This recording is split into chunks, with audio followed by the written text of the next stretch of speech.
नमस्कार दोस्तों, चलिए लेकर के आ गए हैं आपके लिए non stop practice set number दोस्त 9। जी हाँ दोस्तों, इस नॉन स्टॉप प्रैक्टिस सेट का दोस्त टेस्ट जो हुआ था वो पिछले दिन हुआ था। उसी का आज क्या है कि यहाँ पे सारे क्वेश्चन का डिस्कशन कराने जा रहे हैं, ठीक है। और इस प्रैक्टिस सेट में जितने भी लोगों ने पार्टिसिपेट किए हैं उनका सबका एक एक करके हम मार्क्स देखेंगे कि किसने कितना नंबर लेकर के आया है, ठीक है दोस्त। अगर आप भी एनटीपीसी या ग्रुप डी की तैयारी कर रहे हैं तो दोस्त आप जीके जीएस के लिए यहाँ पे चैनल को सब्सक्राइब कर सकते हैं, क्योंकि एनसीईआरटी बेस जो है जितने भी क्वेश्चंस हैं उसी को प्रैक्टिस सेट में दिए जाते हैं, जो आपके एग्जाम के लिए बहुत फायदेमंद होंगे, ठीक है। तो दोस्त चैनल को सब्सक्राइब कर सकते हैं। और अगर आपको प्रैक्टिस सेट में पार्टिसिपेट करना है, टेस्ट देना है, तो दोस्त आप प्रैक्टिस सेट में भाग ले सकते हैं। कैसे लेना है ये आपको हम लास्ट में बता देंगे।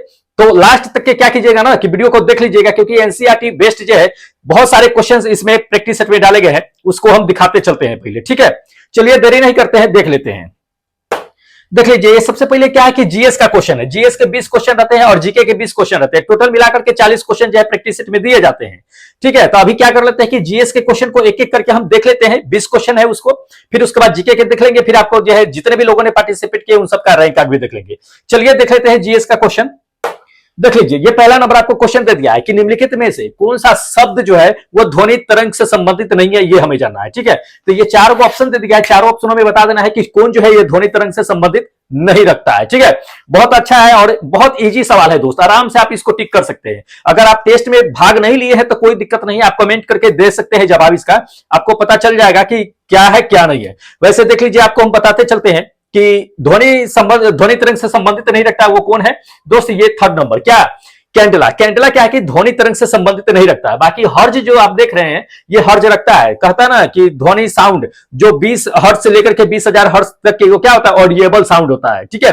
ध्वनि सुनने वाली ध्वनि होती है, तो वो ध्वनि का एक जो है इसको ध्वनि के रूप में जो है व्यक्त करते ही है हम लोग रेंज को, ठीक है। दूसरी है कि डेसिबल, ध्वनि की तीव्रता जो होती है उसको डेसिबल में मेजर करते हैं, या शोरगुल होता है उसको भी डेसिबल में मेजर करते ही हैं। तो मैक भी होता है, जो वायुयान को आप देखते हैं कि वो ध्वनि के स्पीड से चलती है, उसको क्या मैक में 1 मैक 2 मैक इस तरह से हम लोग उसको मेजर करते हैं, तो वो मैक भी होता है। लेकिन कैंडला नहीं होता है। कैंडला क्या होता है कि ज्योति तीव्रता की इकाई होती है, ठीक है। तो ये आपका आंसर जो होगा वो बिल्कुल करेक्ट होगा, ठीक है। चलिए, और जिन लोगों को टेस्ट देने के बाद दोस्त अगर जान लीजिए कि पीडीएफ डाउनलोड करने में दिक्कतें हो रही है तो दोस्त हमें डायरेक्ट जो है कांटेक्ट कीजिए या मैसेज कीजिएगा। आपको हम क्या करेंगे कि आपका पर्सनली जो भी होगा वो आपका क्या करेंगे कि स्कोर कार्ड या पीडीएफ जो है डाउनलोड करके आपको हम सेंड कर देंगे, ठीक है। या टेलीग्राम से ज्वाइन हो जाइएगा, टेलीग्राम पे आपको भेज ही देते हैं। चलिए सेकेंड क्वेश्चन देख लीजिए।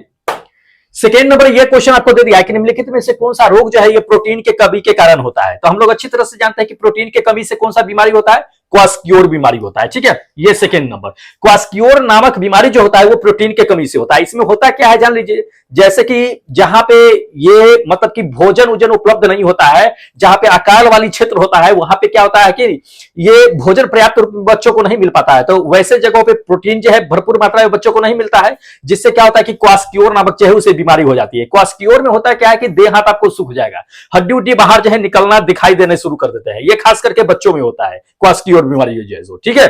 जिसको ध्यान में रखिएगा, प्रोटीन की कमी से ये क्वास्कियोर नामक जो है बीमारी होता है। इंपॉर्टेंट है, पूछे जाते हैं क्वेश्चन। चलिए नेक्स्ट नंबर देख लीजिए कि भोपाल गैस त्रासदी। कभी कभी ये क्वेश्चन पूछे जाते हैं कि भोपाल गैस त्रासदी कब हुई थी, या भोपाल गैस त्रासदी में किस गैस का लीकेज हुआ था, किस गैस का रिसाव हुआ था, ये क्वेश्चन है, ठीक है। तो इसमें गैस का ही पूछ दिया है कि किस गैस का रिसाव हुआ था। चलिए हम आपको दोनों चीजें बता देते हैं कि भोपाल गैस त्रासदी जो हुआ था वो 2 दिसंबर से लेकर 3 दिसंबर के रात में हुआ था। ये चीजें जान लीजिए 1984 ईस्वी में। उसमें क्या हुआ था कि मिथाइल आइसोसाइनाइड का जो है टैंक का रिसाव हुआ था, जिसके वजह से क्या हुआ था कि उस क्षेत्र में भोपाल में रहने वाले जितने भी मतलब कि गैस जो कांड हुआ था वहां पे, तो उसमें हजारों लोगों की जान चली गई थी और लाखों लोग जो है उसमें घायल हो गए थे, जिसका आपको आज भी असर देखने के लिए ये मिलता है वहां पे, ठीक है। जिसको ध्यान रखना है, ये आपका क्या होगा कि ये सेकेंड नंबर आंसर बिल्कुल करेक्ट होगा, ठीक है। मिथाइल आइसोसाइनाइड का रिसाव हुआ था, पूछे जाते हैं क्वेश्चन। चलिए अगला नंबर देख लीजिए। अगला नंबर ये क्वेश्चन दे दिया है दोस्त कि एस्कॉर्बिक एसिड क्या है। हम लोग अच्छी तरह से जानते हैं कि एस्कॉर्बिक एसिड क्या होता है, एक विटामिन है। क्या है, विटामिन है। ये फोर्थ नंबर आपका आंसर करेक्ट होगा कि एस्कॉर्बिक एसिड एक तरह का विटामिन होता है। कौन सा विटामिन का रासायनिक नाम है ये बता दीजिए। विटामिन सी का। विटामिन सी का क्या है कि ये रासायनिक नाम है एस्कॉर्बिक एसिड, ठीक है। ये त्वचा के लिए क्या होता है ना कि बहुत फायदेमंद होता है ये विटामिन सी जो होता है। वैसे मसूर उसूर से कभी कभी ब्लड आ जाता है तो विटामिन सी की कमी से आ जाता है, पूछ देता है क्वेश्चन, तो इसको ध्यान में रखिएगा। चलिए नेक्स्ट नंबर देख लीजिए, अगले नंबर ये क्वेश्चन दे दिया है कि इसमें 73% लोहा दे दिया, 18% क्रोमियम दे दिया, 8% निकल दे दिया है और 1% कार्बन का मिश्रण है। तो ये सभी का मिश्रण जो होता है वो किस मिश्र धातु में पाया जाता है ये जानना है। देखिए इसमें आपको लोहा, क्रोमियम, निकल ये सभी जो है मिश्रण करके जो एक धातु बनाया जाता है वो बनाया जाता है स्टेनलेस स्टील। कौन सा बनाया जाता है? Stainless steel. ध्यान रखिएगा, ये आपका थर्ड नंबर आंसर बिल्कुल करेक्ट होगा कि स्टेनलेस स्टील बनाया जाता है। कभी कभी ये क्वेश्चन पूछ देता है कि जो मिश्र धातु बनते हैं ये लोहा से, क्रोमियम से, निकल से, उसमें क्रोमियम क्यों मिलाया जाता है? तो वो जंग न लगे इसलिए जो है धातु में जंग न लगे इसलिए उसमें क्रोमियम मिला दिया जाता है। ठीक है, तो लोहा के बाद जो है सबसे अधिक मात्रा में ये अपना क्रोमियम ही होता है, इसको ध्यान में रखना है। ठीक है, चलिए नेक्स्ट क्वेश्चन आपको दिखा देते हैं, देखिएगा। देख लीजिए इसमें दे दिया कि टेस्ला जो है वो किसकी मानक इकाई है, हमें ये जानना है। देखिए हम लोग अच्छी तरह से जानते हैं टेस्ला जो है ये चुंबकीय फ्लक्स घनत्व का जो है एसआई मात्रक होता है। किसका? चुंबकीय फ्लक्स घनत्व का। ध्यान रखिएगा ये फर्स्ट नंबर। वैसे चुंबकीय क्षेत्र सीधा दे देता तो उसका जो है क्या होता है कि वेबर होता है। ठीक है, तो इसको ध्यान में रखिएगा, पूछे जाते हैं ये सारे क्वेश्चन। सारे क्वेश्चन जो है इंपॉर्टेंट ही है, तो ध्यान में रखना है ये सब चीजें, एनसीईआरटी वेस्ट है सारे क्वेश्चन। चलिए अगला नंबर देख लीजिए, अगला नंबर ये क्वेश्चन आपको दे दिया है कि निम्नलिखित में से कौन सी गैस जो है स्ट्रीट लाइट में लैंप के रूप में उपयोग किया जाता है। देखिए जैसे कि गली चौराहे में आप देखते होइएगा ना, पीले रंग का जो है लाइट, स्ट्रीट लाइट गली में जो लगता है, जो पैरेलल में कनेक्टेड होता है सारे लाइट जो होते हैं, तो उसमें किस गैस का इस्तेमाल किया जाता है हमें ये जानना है। देखिए उसमें जो इस्तेमाल किया जाता है वो सोडियम का इस्तेमाल करते हैं। किसका? सोडियम को। ध्यान में रखिएगा, ये सेकेंड नंबर आपका आंसर क्या होगा कि बिल्कुल करेक्ट होगा कि सोडियम का उसमें क्या होता है कि इस्तेमाल किए जाते हैं। ठीक है, पूछे जाते हैं ये क्वेश्चन, कई बार पूछा भी जा चुका है ये। चलिए अगला नंबर देख लीजिए, अगला नंबर ये दे दिया है कि इलेक्ट्रिक फ्यूज जो होता है वो किसका मिश्र धातु है, हमें ये जानना है। तो फ्यूज हम लोग इस्तेमाल करते हैं, या फैन उनके स्विच होता है या मेन लाइट का स्विच होता है, वहां पे फ्यूज का इस्तेमाल करते हैं ना। तो फ्यूज का इस्तेमाल जो करते हैं कि क्यों करते हैं? क्योंकि जो है अगर हाई वोल्टेज आ जाए या लो वोल्टेज आए तो सबसे पहले फ्यूज गल जाए, आगे जो उसके जुड़े हुए उपकरण होते हैं, फैन हो गया, फ्रिज हो गया, टीवी हो गया, ये सब जलने से बच जाए। तो सबसे पहले ब्रेक कौन होता है? ये फ्यूज होता है। यही फ्यूज होता है वो किसका मिश्र धातु होता है, हमें यह जानना है। ठीक है, देखिए ये मिश्र धातु जो होता है वो टीन और सीसा का होता है। किसका? टीन और सीसा का। ध्यान में रखिएगा, ये थर्ड नंबर आपका आंसर बिल्कुल करेक्ट होगा, टीन और सीसा। थोड़ी मात्रा में जान लीजिए कि इसमें जो है कॉपर भी मिला दिया जाता है। वैसे टीन की मात्रा सबसे ज्यादा होती है, टीन जो होती है इसमें मान के चलिए इसमें जो है 72 से 75% तक की होती है। सीसा जो है 20 से 25% तक की होती है। बाकी जो बचता है सो जान लीजिए वो मतलब कॉपर होता है। तो इंपॉर्टेंट है, पूछे जाते हैं। चलिए नेक्स्ट आपको क्वेश्चन दिखा देते हैं, देखिएगा। देख लीजिए अगला नंबर ये क्वेश्चन दे दिया कि टेलीविजन में क्या होता है कि ऑडियो सिग्नल होता है। जो साउंड आपको टेलीविजन से निकलता है ना वो ऑडियो सिग्नल होता है। ऑडियो सिग्नल जो होता है वो किस तरह की फ्रीक्वेंसी होती है उसमें यह जानना है। देखिए इन चारों में से आपको बताते हैं, ऑडियो सिग्नल के बारे में पूछता है, कभी कभी वीडियो सिग्नल के बारे में पूछता है, दोनों तरह के पूछे जाते हैं। तो ऑडियो जो निकलता है वो ऑडियो में क्या होता है कि फ्रीक्वेंसी मॉड्यूल होता है। कौन सा होता है? फ्रीक्वेंसी मॉड्यूल होता है। ध्यान रखिएगा ये आपका, जैसे कि मान लीजिए कि रेडियो होता था ना, तो रेडियो को क्या एफएम कहते थे ना कि एफएम मोड में लगाओ। एफएम मोड में एफ का मतलब होता है फ्रीक्वेंसी, एम का मतलब मॉड्यूल, एफएम मोड मतलब जिसे ऑडियो सिर्फ सुनाई देता हो। लेकिन अगर वीडियो की अगर बात कर लेते थे, वीडियो में किस तरह के जो है मॉड्यूल लगा होता है दोस्त? एम्पलीट्यूड मॉड्यूल होता है। कौन सा? एम्पलीट्यूड। ध्यान में रखिएगा ये फर्स्ट नंबर। तो एम्पलीट्यूड होता है, ऑडियो में जो होता है आपका ये फ्रीक्वेंसी मॉड्यूल होता है। पूछे जाते हैं, आप ध्यान में रखिएगा। या कभी कभी जो है आप जो होगा आपके पास ये होगा, क्या होगा ना कि अभी जो जैसे डिस्क चलता है तो डिस्क उसके पीछे देखिएगा एम एफएम करके लिखा होता है। तो ऑडियो के लिए 2 जैक लगता है, इसमें ऑडियो के लिए, वीडियो के लिए जैक लगता है। ठीक है, तो इसको ध्यान में रखिएगा। या टीवी पे ही स्क्रीन पे एम करके आता है, तो एम को सिलेक्ट कीजिएगा तो वीडियो विजुअल आ जाएगा। ठीक है, चलिए अगला क्वेश्चन आपको दिखा देते हैं। हाँ देख लीजिए अगला क्वेश्चन, ये अगला नंबर क्वेश्चन दे दिया है दोस्त, काफी इंपॉर्टेंट है, पूछे जाते हैं ये क्वेश्चन कि निम्नलिखित में कौन जो है ये प्राकृतिक में मूलभूत जो है एक तरह का बल है, बल नहीं है, ये जानना है मूलभूत बल। ठीक है, तो इन चारों में से क्या बता दीजिए कि मूलभूत बल कौन सा नहीं है। देखिए करेक्ट आंसर इसमें जो दिया गया है उसको आपको बताते हैं कि घर्षण बल यानी कि फ्रिक्शन बल। फ्रिक्शन फोर्स क्या होता है ना कि ये मूलभूत बल नहीं होता है, ध्यान में रखिएगा ये फोर्थ नंबर। बाकी जो ये जो देख रहे हैं आप दोस्त, क्या गुरुत्वाकर्षण बल, ये भी मूलभूत बल में आता है, मूलभूत बल आता है। दूसरी नंबर विद्युत चुंबकीय में भी मूलभूत बल में आता है। तीसरी नंबर जो है दुर्बल नाभिकीय बल जो है ये भी मूलभूत में आता है। और दुर्बल के बाद जो है प्रबल जो है नाभिकीय बल आता है, ये भी जो है मूलभूत में आता है। सिर्फ ये घर्षण नहीं आता है। तो ये आपका क्या होगा कि बिल्कुल करेक्ट आंसर होगा। ठीक है, चलिए अगला क्वेश्चन आपको दिखा देते हैं। चलिए अब देखिए ये सबका अगर दोस्त पीडीएफ लेना हो तो टेलीग्राम से ज्वाइन हो जाएगा। टेलीग्राम पे आपको क्या मिलेगा कि ये सबका जो है पीडीएफ मिल जाएगा। ठीक है, लिंक डिस्क्रिप्शन बॉक्स में ही दिया हुआ रहता है, तो उसी पे जाकर के क्लिक कीजिएगा, जाकर के टेलीग्राम पे ज्वाइन हो जाएगा, आराम से वहां पे सारा जो है पीडीएफ आपको देखने के लिए मिल जाएगा। देख लीजिए अगला नंबर, ये क्वेश्चन आपको दे दिया है दोस्त कि उन पदार्थों को क्या कहते हैं जो जिससे क्या होता है ना कि विद्युत जो होता है वो आसानी से प्रवाह होने देता है अपने आप से, ठीक है। तो देखिए जिससे क्या होता है ना कि विद्युत यानी कि करंट आसानी से पास हो जाता है, वो क्या कहलाता है, कंडक्टर कहलाता है। क्या, कंडक्टर यानी कि चालक कहलाता है। आसानी से पास नहीं होने देगा, अंशतः पास होने देगा, थोड़ी थोड़ी होने देगा, तो उसको जो है इंसुलेटर सेमीकंडक्टर कहते हैं। और जो बिल्कुल अपने आप से पास नहीं होने देता है करंट को, इलेक्ट्रिसिटी को, तो उसको इंसुलेटर कहते हैं। तो इसको ध्यान में रखेगा, इसको हम लोग क्या कहेंगे, कंडक्टर कहेंगे। ये आपका क्या होगा कि ये सेकेंड नंबर बिल्कुल आंसर करेक्ट होगा कि कंडक्टर कहते हैं। चलिए अगला क्वेश्चन आपको दिखा देते हैं, देखिएगा। हाँ देख लीजिए, ई बराबर एमसी स्क्वायर। ई बराबर एमसी स्क्वायर क्या दर्शाता है, हमें ये जानना है। हम लोग अच्छी तरह से जानते हैं कि ई बराबर एमसी स्क्वायर किसका है, ये आइंस्टीन साहब ने दिया था। ई बराबर एमसी स्क्वायर। ई क्या होता है कि एनर्जी होता है, एम क्या होता है कि मास होता है, सी क्या होता है कि लाइट होता है, ठीक है। मतलब कि स्पीड ऑफ लाइट कहिए उसको, सी जो होता है सो, तो प्रकाश की चाल होती है एक तरह से कहिए, ठीक है, प्रकाश की चाल। तो ये जो संबंध दिया हुआ है ई बराबर एमसी स्क्वायर, ये दोनों में किसके बीच जो है संबंध दिखाता है ये जाना है। तो ई तो एनर्जी हो गया, एनर्जी, एम जो होगा मास मतलब द्रव्यमान। तो ये क्या होता है कि ऊर्जा और द्रव्यमान के बीच क्या करता है कि संबंध दिखाता है, ठीक है, या तुलना कहिए, दोनों के बीच तुलना दिखाता है। इसी को सापेक्षिक जो है सापेक्षिक जो है इक्वेशन के नाम से भी जानते हैं। ये आइंस्टीन साहब ने दिया था। तो ये आपका क्या होगा कि ये आपका करेक्ट आंसर होगा सेकेंड नंबर की, ये द्रव्यमान और ऊर्जा को तुल्य को दिखाता है, ठीक है, पूछे जाते हैं दोस्त। चलिए अगला क्वेश्चन दिखा देते हैं। हाँ देख लीजिए, ये लीवर के लिए कहता है कि लीवर संचालन के पीछे कौन सी सिद्धांत होती है। देखिए लीवर जो होता है, आप देखिए होइएगा, लीवर जो मैकेनिकल रूप से होता है, तो वो मैकेनिकल मतलब कि यांत्रिक जो है क्या करता है कि चीजों को दर्शाता है। लीवर जो होता है, खींचने उचने वाला लीवर होता है ना मैकेनिकल चीजें में, तो वो यांत्रिक चीज को दिखाता है। ये आपका क्या होगा कि मैकेनिकल एडवांटेज, ये आपका क्या होगा, फोर्थ नंबर आंसर बिल्कुल करेक्ट होगा, ठीक है। पूछे जाते हैं ये सभी क्वेश्चन। चलिए अगला क्वेश्चन आपको दिखा देते हैं। हाँ देख लीजिए अगला नंबर, ये क्वेश्चन दे दिया है कि किसी तरंग के उच्चतम बिंदु को क्या कहते हैं, हमें यह जानना है। देखिए तरंग जो होता है, वेव जो होता है, तो वेव इस तरह से चलता है, ठीक है। तो वेव जो चलता है इस तरह से, तो सबसे ऊपर वाला जो पॉइंट होता है, जैसे कि यहां से आया, ऐसे डाउन हो गया, फिर ऐसे गया, फिर डाउन हो गया, तो यहां से जो चढ़ करके ऊपर आया शिखर वाला पॉइंट, उसको शिखर कहते हैं। क्या कहते हैं, शिखर कहते हैं, हाईएस्ट पॉइंट जो होता है सो। अब फिर ये नीचे डाउन होता है, तो नीचे वाला जो पॉइंट होता है वो गर्त कहलाता है। क्या कहलाता है, गर्त। तो इसको सबसे उच्चतम वाला पॉइंट कह रहा है, तो जैसे ही वेव ऊपर चलेगा सबसे हाईएस्ट पॉइंट पे उसका क्या कहलाएगा, शिखर कहलाएगा। और नीचे जैसे आएगा सबसे निचतम बिंदु को, उसको हम लोग गर्त कहेंगे। तो इसको ध्यान में रखना है, शिखर कहेंगे, ये फर्स्ट नंबर। अगर सबसे निचला कहता तब हम लोग इसको गर्त कहते रहे। तो इंपॉर्टेंट है, ध्यान में रखना है ये सब चीजें। चलिए अगला क्वेश्चन आपको दिखा देते हैं, देखिएगा। हाँ देख लीजिए, इसमें कहता है कि खींची हुई स्प्रिंग जो होता है, तो उसमें किस प्रकार की जो है ऊर्जा संग्रहित रहती है, हमें यह जानना है।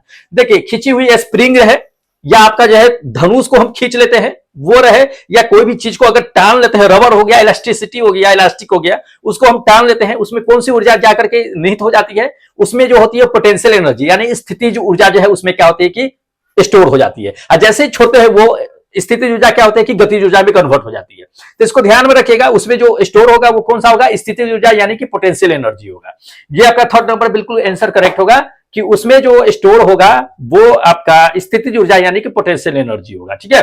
चलिए रसायनों का राजा, जी हाँ, रसायनों का राजा किसे कहते हैं, इसी को हम लोग जो है अम्लराज के नाम से जानते हैं। जान लीजिए ये चीजें, अम्लराज का ये या रसायनों का राजा का ये किसे कहते हैं हम लोग, सल्फ्यूरिक अम्ल को कहते हैं। किसे कहते हैं, सल्फ्यूरिक अम्ल को, जिसका सूत्र जो होता है H2SO4 होता है, ठीक है।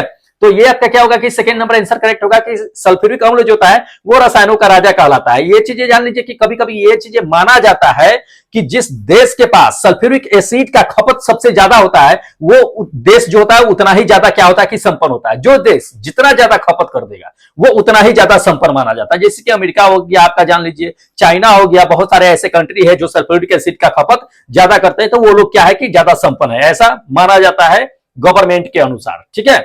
चलिए उष्माक्षेपी अभिक्रिया इसमें से कौन सा है, हमें यह जानना है। उष्माक्षेपी कब होता है, जब कोई चीजें जलती है तब वो क्या करती है कि गर्मी बाहर जो है आपको महसूस होता है, वो उष्माक्षेपी अभिक्रिया होती है। तो इसमें जलने वाली जो चीजें होगी वो आपका उष्माक्षेपी अभिक्रिया होगी। तो लकड़ी का जलना एक उष्माक्षेपी अभिक्रिया है, ठीक है, ये थर्ड नंबर। लकड़ी जल रहा है, उष्माक्षेपी अभिक्रिया है, तो इसको ध्यान में रखिएगा, इंपॉर्टेंट है, पूछे जाए। उष्माशोषी भी कहता है, तो उष्माशोषी में आपको क्या होगा कि ठंड लगेगा, उष्माक्षेपी में आपको गर्मी महसूस होगा, ठीक है, तो इसको ध्यान में रखिएगा। चलिए देख लीजिए अगला नंबर, ये क्वेश्चन आपको दे दिया है दोस्त, काफी इंपॉर्टेंट है। देखिए जब भी आप जो है टेस्ट दीजिएगा तो पूरी तरह से जो है सोच समझ के टेस्ट दीजिएगा, एकदम शांति से टेस्ट दीजिएगा, क्योंकि जल्दीबाजी में कीजिएगा तो बहुत सारे क्या होते हैं कि क्वेश्चन गलत हो जाते हैं। तो थोड़ा पेशेंस रखिए, 10 मिनट टाइम होता है, 40 को क्वेश्चन अटेम्प्ट करने के लिए काफी टाइम होता है, आराम से आप टिक कर सकते हैं। तो इसलिए जो है आराम आराम से कीजिए। बहुतों को देखते हैं कि जो है गलती कर लेते हैं, बहुतों लोग जो है आप जो बहुत इजी क्वेश्चन होता है फिर भी उसे जल्दीबाजी के चक्कर में कर लेते हैं। दोस्त जल्दीबाजी नहीं करना है, आराम आराम से, ठीक है। चलिए अगला देख लीजिए, अगला नंबर ये क्वेश्चन दे दिया है कि पसीने के माध्यम से क्या करते हैं कि शरीर में जो पानी की हानि होती है उसे क्या कहते हैं। दोस्त उसे जो होता है पसीना ही कहा जाता है। क्या कहते हैं हिंदी में, पसीना ही कहते हैं। ऐसे जो है पर एस्पायरेशन कहते हैं, ठीक है, उसको पर एस्पायरेशन अंग्रेजी में कहते हैं। तो ये थर्ड नंबर आपका आंसर क्या होगा कि बिल्कुल करेक्ट होगा। जो शरीर से पसीना बाहर जो निकलता है, जैसे गर्मी के मौसम होता है ना, तो शरीर से बाहर जो निकलता है ना वो चीज पसीना जो है सो, ठीक है। चलिए देख लीजिए अगला नंबर, ये क्वेश्चन आपको दे दिया कि निम्नलिखित में से कौन सा जो है नवीकरणीय संसाधन है। नवीकरणीय संसाधन कहने का मतलब क्या होता है दोस्त, कि नवीकरणीय संसाधन अगर एक बार खत्म हो जाए तो उसे क्या हो सकते हैं, दोबारा बना सकते हैं। अनवीकरणीय संसाधन वो होता है जो अगर एक बार खत्म हो जाए तो उसे बनाने में लाखों हजारों वर्ष लग जाते हैं, वो अनवीकरणीय होता है। जैसे कि मान लीजिए कोयला क्या है, नवीकरणीय अनवीकरणीय। अगर कोयला मान लीजिए कि अपने देश में खत्म हो जाए तो उसे क्या आप 10 दिन 15 दिन 1 साल 2 साल में बना लीजिएगा, पॉसिबल ही नहीं है, ठीक है, पॉसिबल ही नहीं है। तो ये अनवीकरणीय है। अगर ये देख लीजिए, इसमें ये आपका थर्ड नंबर आंसर करेक्ट होगा, पवन ऊर्जा। मान लीजिए कि हवा चल रही है, इलेक्ट्रिसिटी सप्लाई हो रही है आपके घर में, हवा जो है बंद हो गई, इलेक्ट्रिसिटी आपके अंदर सप्लाई खत्म हो जाएगी, क्या फिर हवा दोबारा नहीं चलेगी? चलेगी। हवा हम नहीं बना रहे हैं, यहाँ पे इलेक्ट्रिसिटी की बातें हो रही है, पवन ऊर्जा की बातें हो रही है। तो पवन ऊर्जा हम दोबारा बना सकते हैं, जब तेजी से हवा चलेगी फिर दोबारा जो है आ जाएगी। तो ये क्या है कि नवीकरणीय ऊर्जा है ये, ठीक है। तो इसको ध्यान में रखना है, इंपॉर्टेंट क्वेश्चन है। चलिए अगला क्वेश्चन आपको दिखा देते हैं, देखिएगा, देख लीजिए। ग्रीन हाउस प्रभाव का प्राथमिक कारण क्या होता है? देखिए ग्रीन हाउस इफेक्ट का सबसे प्राइमरी अगर कॉजेस देखा जाए तो वो होता है इंडस्ट्री। क्या होता है? इंडस्ट्री, जहां से काफी मात्रा में क्या होता है कि धुआं निकलता रहता है, तो कार्बन डाइऑक्साइड की मात्रा जो है वहां सबसे ज्यादा फैलती है, ठीक है। तो इंडस्ट्री को सबसे प्राथमिक कारण माना गया है, ठीक है। ये सेकेंड नंबर आपका क्या होगा कि बिल्कुल करेक्ट आंसर होगा। इंडस्ट्री, उद्योग से निकलने वाली जितने भी गैसेस होते हैं वो सबसे प्राथमिक कारण रखता है ग्रीन हाउस इफेक्ट का, ठीक है। पूछे जाते हैं दोस्त, इंपॉर्टेंट है। चलिए अगला दिखा देते हैं।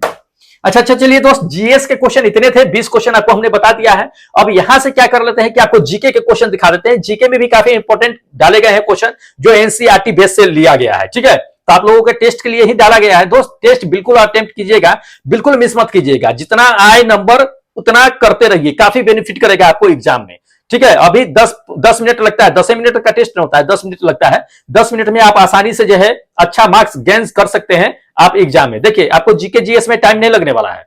एग्जाम में अगर टाइम लगता है तो किसमें टाइम लगता है दोस्त? आपको मैथ रीजनिंग में टाइम लगता है, उसमें आपको सबसे ज्यादा टाइम खींचेगा। लेकिन आपको सबसे कम टाइम खींचेगा तो जीके जीएस में खींचेगा। कब से सबसे कम, आज सबसे ज्यादा नंबर अभी आप इसमें से उठा लीजिएगा, तो सही चीज ना है दोस्त। थोड़ा सा मेहनत कर लीजिए, आराम से जो है इसको उठा सकते हैं नंबर, ठीक है। चलिए अगला क्वेश्चन आपको दिखा देते हैं। देखिए ये जीके का क्वेश्चन है। गांधी जी जो है ये दक्षिण अफ्रीका से भारत कब लौटे थे, ये हमें जानना है। देखिए दक्षिण भारत से कब लौटे थे, क्यों लौटे थे, क्यों गए थे, थोड़ा समझ लीजिए। दक्षिण भारत जो गए थे गांधी जी, ये है एक तरह से दक्षिण अफ्रीका में ये गए थे, तो ये वकालत सीखने के लिए, मतलब वकालत करने के लिए एक तरह से कहिए 1893 ईस्वी में ये दक्षिण अफ्रीका में गए थे, ठीक है। और वहां पे एक जो है एडवाइजरी के रूप में, एडवोकेट के रूप में वहां पे काम कर रहे थे। लेकिन वहां पे भी उन्होंने जो है भारतीयों के लिए जो है वहां पे असहयोग आंदोलन इन्होंने छेड़ा था। लेकिन हमें यह चीजें जानना है कि गांधी जी अफ्रीका से आए कब थे। तो 9 जनवरी 1915 को आए थे। कब आए थे? 9 जनवरी 1915 को, ध्यान में रखिएगा। ये आपका सेकेंड नंबर आंसर बिल्कुल करेक्ट होगा। गए कब थे? 1893 ईस्वी में ये चले गए थे। क्यों आए थे? क्योंकि इनके गुरु जो थे गोपाल कृष्ण गोखले थे, इनको बुलाए थे भारत, ठीक है। क्योंकि अंग्रेजों का यहाँ पे जो है बहुत ज्यादा जो है ये कांड कर रहे थे अंग्रेज जो है, तो उन्हीं को शांत करने के लिए गांधी जी को बुलाया गया था भारत में, ठीक है। तब 9 जनवरी 1915 को आए थे। सबसे पहले जो है चंपारण में जाकर के सत्याग्रह किए थे। आने के बाद देश में अपने इंडिया में बहुत तरह के बहुत जगह जो है इन्होंने सत्याग्रह आंदोलन किया था, असहयोग आंदोलन भी किए थे। साउथ अफ्रीका में भी इन्होंने किया था, ठीक है। तो इसको ध्यान में रखिएगा, इंपॉर्टेंट है, पूछे जाते हैं ये चीजें। कभी कभी पूछ देगा कि गांधी जी के जो है ये गुरु कौन थे? गोपाल कृष्ण गोखले थे, पूछे जाते हैं।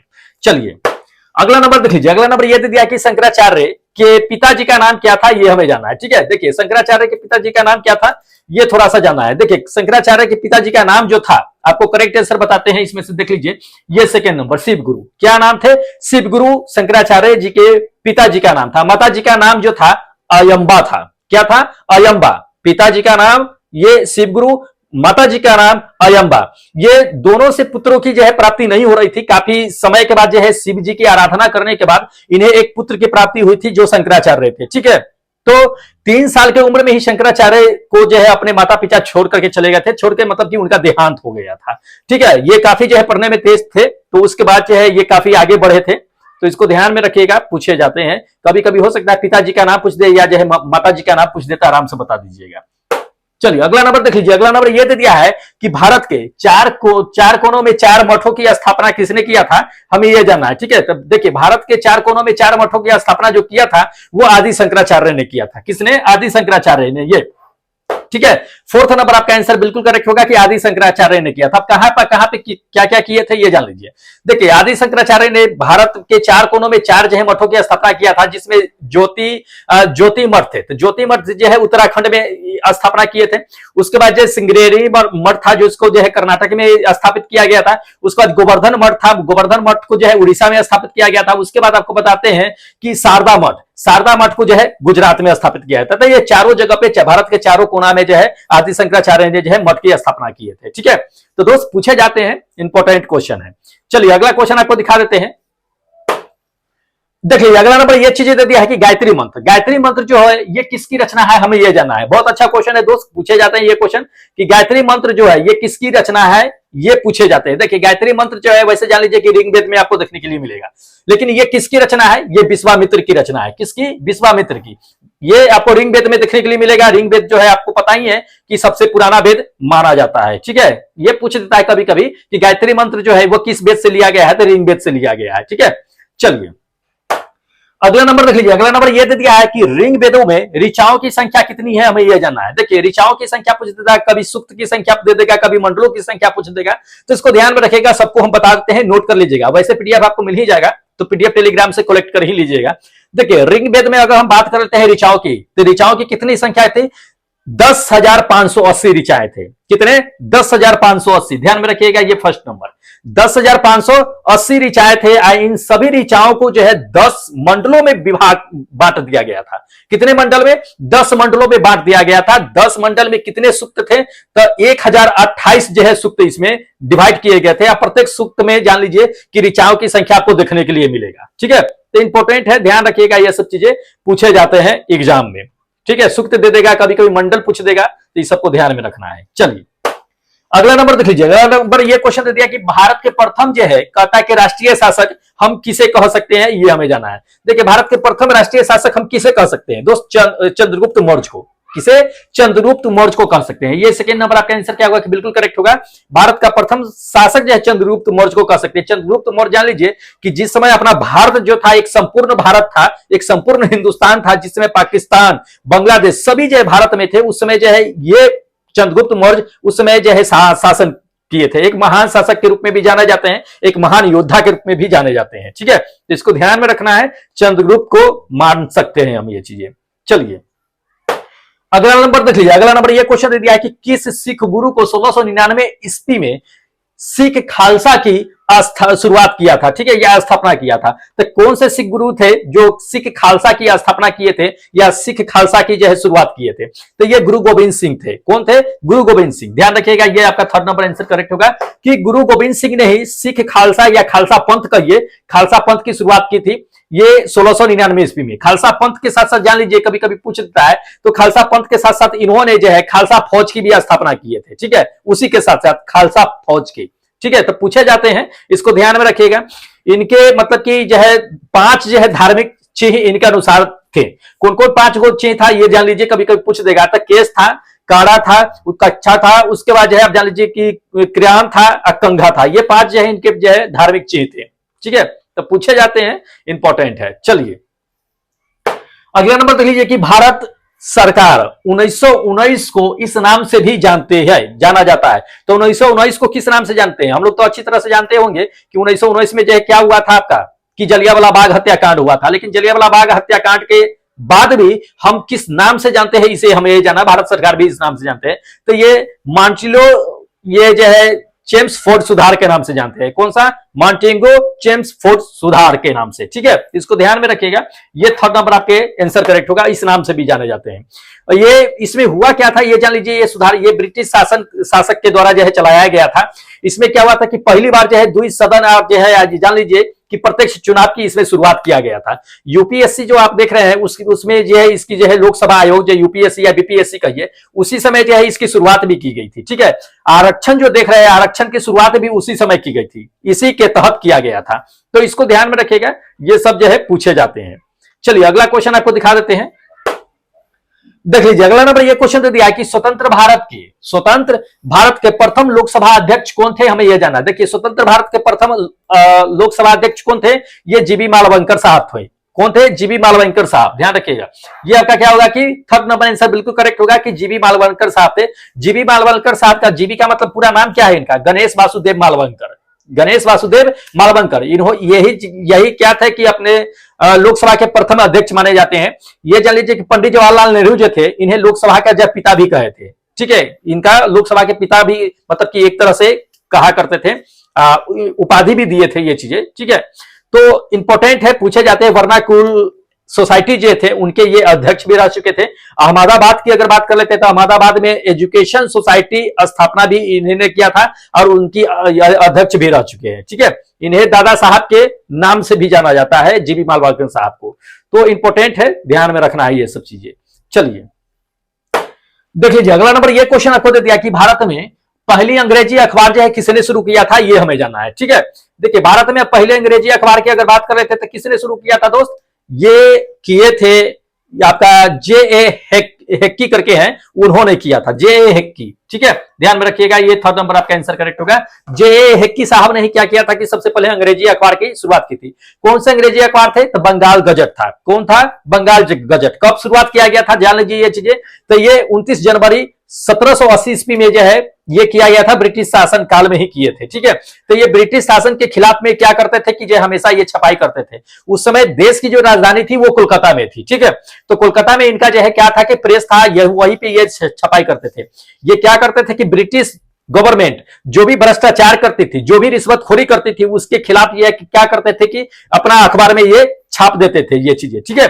दूसरी ये चीजें जान लीजिए कि उस समय के गवर्नर जनरल जो थे उसके वारेन हेस्टिंग, उसके ये मतलब निशाने पर ये थे, ये जो है अपना जेएल हेस्की जो थे सो, ठीक है, क्योंकि उसके खिलाफ में ये काफी जो है चीजें जो है छापा करते थे। तो उन्होंने अंग्रेजों ने क्या किया कि इन्हें जो है एक जो है क्या कहते हैं मानहानि के केस में इनको क्या किया कि अरेस्ट कर लिया। मानहानि का अरेस्ट करने के बाद इसको जो है जेल में डाल दिया गया था, ठीक है, वारेन हेस्टिंग साहब ने।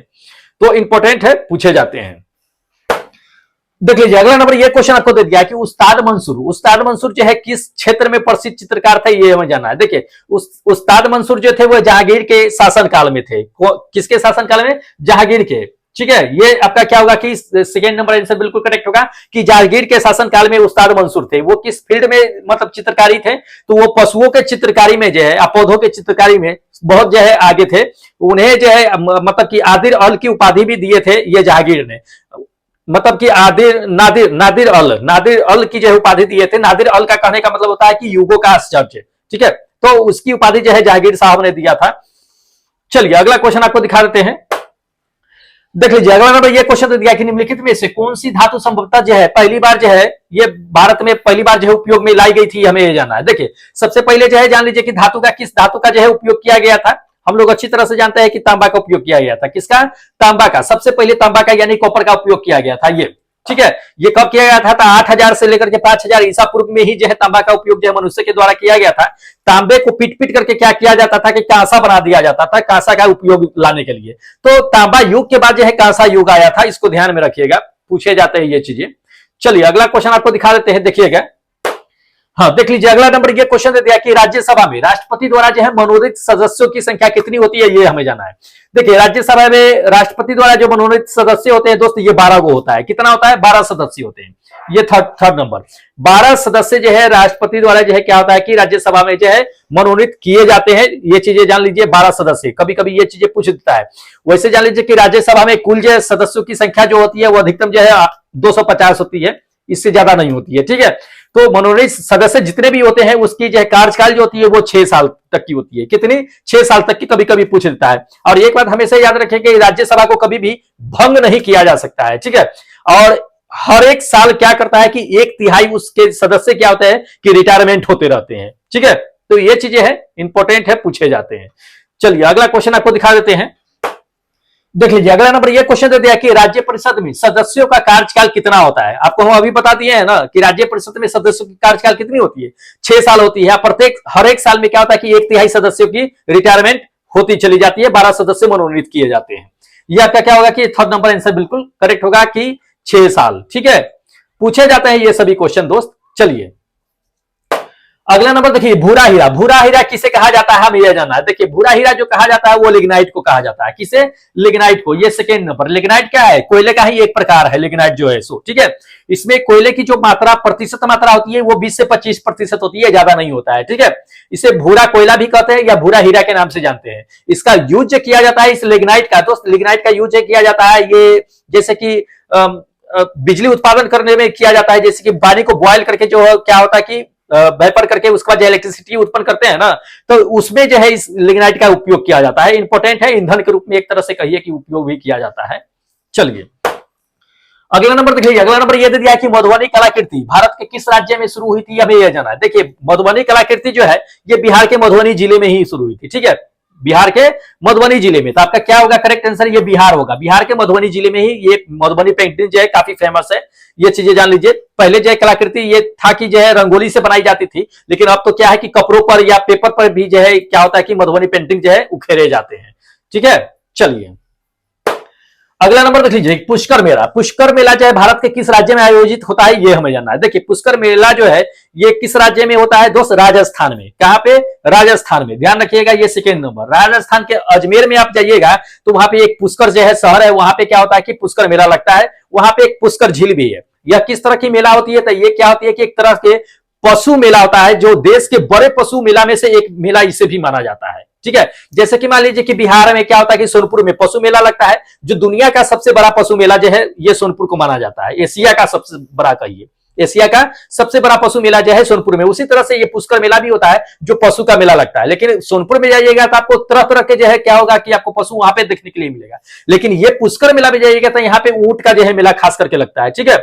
ऊंट का मेला लगता है। यहाँ पे पुष्कर झील भी है तो लोग उसमें स्नान भी करते हैं। जैसे कि सोनपुर में जाइएगा, सोनपुर के बगल में ही क्या है कि आपका गंगा घाट है, तो लोग गंगा में या सोन नदी में क्या करते हैं कि स्नान भी करते हैं, ठीक है। तो उसी तरह से यह भी लगता है, दोनों एक ही समय में लगता है। सोनपुर में भी क्या होता है कि कार्तिक के समय में, पूर्णिमा के समय में सोनपुर मेला लगता है। उसी समय में भी यह भी क्या है कि आपका जो है पुष्कर मेला राजस्थान में यह पुष्कर में लगता है, ठीक है। तो इसको ध्यान में रखिएगा दोस्त, इंपॉर्टेंट है, पूछे जाते हैं। चलिए अगला देखिए कि डॉल्फिन किक। डॉल्फिन किक जो है वो किस खेल से संबंधित है, हमें यह जाना है। डॉल्फिन किक आपको पता ही होगा कि तैराकी से। डॉल्फिन कहाँ रहता है? पानी में। पानी में तैरता है, तो उसी तरह से समझिए कि तैराकी का ये वर्ड है। ये आपका क्या होगा कि फर्स्ट नंबर आंसर बिल्कुल करेक्ट होगा कि तैराकी से संबंधित रखता है। चलिए अगला क्वेश्चन आपको दिखा देते हैं, देखिएगा। देख लीजिए अगला नंबर यह क्वेश्चन दे दिया कि भारतीय अर्थव्यवस्था किस प्रकार की अर्थव्यवस्था है, हमें यह जानना है। देखिए भारत की जो अर्थव्यवस्था है दोस्त ये मिश्रित अर्थव्यवस्था है। क्या है? मिश्रित अर्थव्यवस्था। ये फोर्थ नंबर आपका आंसर क्या होगा कि बिल्कुल करेक्ट होगा। भारत की अर्थव्यवस्था एक मिश्रित अर्थव्यवस्था है। चलिए देख लीजिए अगला नंबर यह क्वेश्चन आपको दे दिया है कि अर्थव्यवस्था में टेक ऑफ स्टेज का मतलब क्या होता है। देखिए टेक ऑफ स्टेज का मतलब क्या होता है, थोड़ा समझ लीजिए। टेक ऑफ कहने का क्या मतलब होता है? जैसे कि आप टेक ऑफ का नाम सुने होइएगा। कब? टेक ऑफ, ये नाम सुने होइएगा जब एरोप्लेन क्या करता है कि टेक भरता है, मतलब उड़ान भरता है, तब उसको टेकअप कहते हैं, ठीक है। तो उसी तरह से जब अर्थव्यवस्था क्या होती है कि स्थिर रहती है, और जब वो ऊपर ऊंचा उठने लगती है, जब वहां से छलांग लगाना शुरू करती है, तो उसको टेकअप स्टेज के नाम से जानते हैं। क्या? स्थिर अर्थव्यवस्था जब विकास शुरू करती है तो उसको टेकअप स्टेज के नाम से जानते हैं। ये आपका क्या होगा कि सेकेंड नंबर आंसर करेक्ट होगा, ठीक है। इस तरह से थोड़ा सा समझिएगा तो समझने में आसानी होगी। चलिए अगला क्वेश्चन आपको दिखा देते हैं। तो दोस्त इतने क्वेश्चन थे आपके जीके जीएस में जो टेस्ट में लिए गए थे। तो दोस्त अगर आप भी एनटीपीसी या ग्रुप डी की तैयारी कर रहे हैं तो दोस्त आप चैनल को सब्सक्राइब कर लीजिएगा, क्योंकि यहीं पे आपको जो है बिल्कुल मिलेगा आपको देखने के लिए डिस्कशन। अगर टेस्ट में पार्टिसिपेट करना चाहते हैं तो दोस्त क्या कीजिएगा कि इस एप्लीकेशन को डाउनलोड कर लीजिएगा। ईआरसीबी सर के नाम से ये एप्लीकेशन जो है प्ले स्टोर पे अवेलेबल है, इसको डाउनलोड कर लीजिएगा। यहीं पे क्या होता है कि टेस्ट होता है। ये नीचे नंबर दिया हुआ है, इस नंबर पे कॉल कर लीजिएगा अगर किसी तरह की समस्या होगी तो। हमेशा आपके लिए अवेलेबल रहता है। ये 24 हेल्पलाइन नंबर है, तो इस पे आपको जो है क्या मिलेगा कि मदद मिल जाएगा कि इस तरह से टेस्ट होता है, किस तरह से नहीं होते हैं। ठीक है, तो अब क्या करते हैं कि दोस्त, जितने भी लोगों ने क्या किया है कि टेस्ट में पार्टिसिपेट किए हैं, उनको क्या करते हैं कि एक बार जो है देख लेते हैं कि कौन कितना नंबर लेकर के आया है। तो सबसे पहले एनटीपीसी वालों का क्या करते हैं कि हम देख लेते हैं उनका मार्क्स कि कौन कितना नंबर लेकर के आया है। अपना नंबर देखते चलिएगा, हम सिर्फ नाम बोलते चलते हैं कि कौन कितने रैंक पे है। ठीक है, चलिए अगला देख लीजिएगा, हम दिखाते चलते हैं, आप लोग अपना देखते चलिएगा, नाम रैंक देखते चलिएगा, हम सीधा नाम बोलते चलते हैं। देख लीजिए नॉन स्टॉप जो है आपका एनटीपीसी का है। किसका? नॉन स्टॉप एनटीपीसी का। ये आपका जो है क्या है कि स्कोर है। नंबर 1 पे देख लीजिएगा, नंबर 1 पे जो बने हुए हैं वो है अनूपराज। उसके बाद जो है संदीप चौहान दूसरे नंबर पे। तीसरे नंबर पे देख लीजिएगा, तीसरे नंबर पे ये क्या है कि कमेश कुमार दास करके है, सो है। नेक्स्ट नंबर पे देख लीजिएगा कि मनीष अग्रवाल साहब है। उसके बाद अगले नंबर पे ये है कि शशि मौर्य है। उसके बाद आपको बताते हैं कि रमेश सिंह है। उसके बाद सोनू राम है। उसके बाद देख लीजिएगा आपका कि मृत्युंजय कुमार है। उसके बाद जो है कुलदीप भाई है, उसके बाद जो आप देख लीजिए सुनील बंसल भाई है। उसके बाद जो है आपका क्या है कि रागनी कुमारी है, जो इस टेस्ट में बने हुए हैं। बहुत अच्छा है, सभी लोगों ने अच्छा से जो है पार्टिसिपेट किए हैं, बहुत अच्छी बात है। चलिए उसके बाद दिखाते चलते हैं आपको, देख लीजिए। उसके बाद जो है आपका क्या है कि सुमन है, सुमन जो है पनवार करके है, ये है। उसके बाद जो है क्या है कि विजय पाल है। उसके बाद देख लीजिएगा अगला जो है ये नीलेश यादव साहब है। उसके बाद जो है कुमुद है, कुमुद भाई रंजन है, ये भी अच्छे जो है टेस्ट देते रहते हैं। चलिए उसके बाद देख लीजिएगा कि अमृता है, अमृता है। उसके बाद जो है ललन यादव है, ललन यादव के बाद अगर बात कर लेते हैं तो देख लीजिएगा पन्नी लाल पासवान करके है। उसके बाद जो है आपका दिखाते हैं कि दिनेश चौधरी है, दिनेश चौधरी है। उसके बाद देख लीजिएगा आपका कि कौन है, पंकज सूर्या करके है। उसके बाद जो है देख लीजिएगा कि राजीव यादव है। कौन है? राजीव यादव। अपना रैंक और क्या कीजिएगा कि दोस्त देखते चलिएगा। ठीक है, तो इतने लोगों ने क्या किया है कि आपका एनटीपीसी में जो है पार्टिसिपेट किए हैं। अभी शुरुआत ही हुई है दोस्त एनटीपीसी, तो बहुत सारे लोग जो है अभी पार्टिसिपेट भी आज किए हैं, तो उनका जो है कल से जो है मार्क्स शुरू हो जाएगा, मतलब देखते चलेंगे। अब ग्रुप डी में जो एनटीपीसी का मतलब टेस्ट दिए हैं उनका देख लीजिए नॉन स्टॉप टेस्ट है जो ग्रुप डी में जो है क्या किया कि पार्टिसिपेट किए हैं, उसका नाम लेते चलते हैं। चलिए नंबर 1 पे आज देख लीजिएगा कि नंबर 1 पे जो बनी हुई है ये अंजलि कुमारी है। कौन है? अंजलि कुमारी है, बहुत अच्छा है। उसके बाद जो है शंकर पासवान करके है। उसके बाद ये तीसरे नंबर पे देख लीजिएगा तो मोहम्मद जो है ये आसिफ भाई है, जो तीसरे नंबर पे है। ठीक है, अच्छा है। मोहम्मद आसिफ भाई कंटिन्यू टेस्ट देते रहते हैं। चौथे नंबर की अगर बात कर लेते हैं तो ये रमेश चौहान है। पांचवें नंबर की अगर बात कर लेते हैं तो ये पवन है, पवन करके दे दिए हैं, बहुत अच्छा है। उसका जो है मृत्युंजय कुमार है, उसके बाद जो है राजन पंडित है, राजन पंडित है। उसके बाद जो है देख लीजिएगा कि श्वेता कुमारी है। उसके बाद जो है क्या है कि बिट्टू राज है। उसके बाद आपको दिखाते चलते हैं कि सोहन लाल है। ठीक है, सोहन लाल है जो टेस्ट में पार्टिसिपेट किए हैं, बहुत अच्छा है भाई। चलिए उसके बाद देख लीजिएगा अगला जो है आपको दिखाते हैं कि बम भाई है। उसके बाद जो है आपका क्या है कि मुकेश राम है। उसके बाद जो है देख लीजिएगा सुमन पाल है। उसके बाद देख लीजिएगा कि लखन सिंह है। उसके बाद आपका देख लीजिएगा कि ये काजल है, काजल कुमारी। तो दोस्त इतने लोगों ने क्या किए हैं कि टेस्ट में पार्टिसिपेट किए हैं। अभी और भी है लोग जिसको हम आपको दिखाते चलते हैं। देख लीजिए अगला जो है ये आपका क्या है कि तन्नू आर्या करके है, ये है। उसके बाद जो है सूरज कपूर करके है। उसके बाद जो है आप देख लीजिएगा कि अक्षय कुमार है। उसके बाद जो है देख लीजिएगा आपका क्या है कि अक्षय कुमार है। उसके बाद देख लीजिएगा आपका कि जो है ये क्या है कि अक्षय कुमार के बाद जो है आप देख लीजिएगा कि ये क्या है कि भरत राम है भाई। उसके बाद चलिए ठीक है, उसके बाद जो है खुशबू कुमारी है। उसके बाद देख लीजिएगा आपका कि ये राकेश भाई है। उसके बाद जो है संजय चौधरी है। उसके बाद आप देखते चलिएगा कौन है, अली राजा है, बहुत अच्छा है दोस्त। इसी तरह से जो है टेस्ट में पार्टिसिपेट करते रहिए सभी लोग।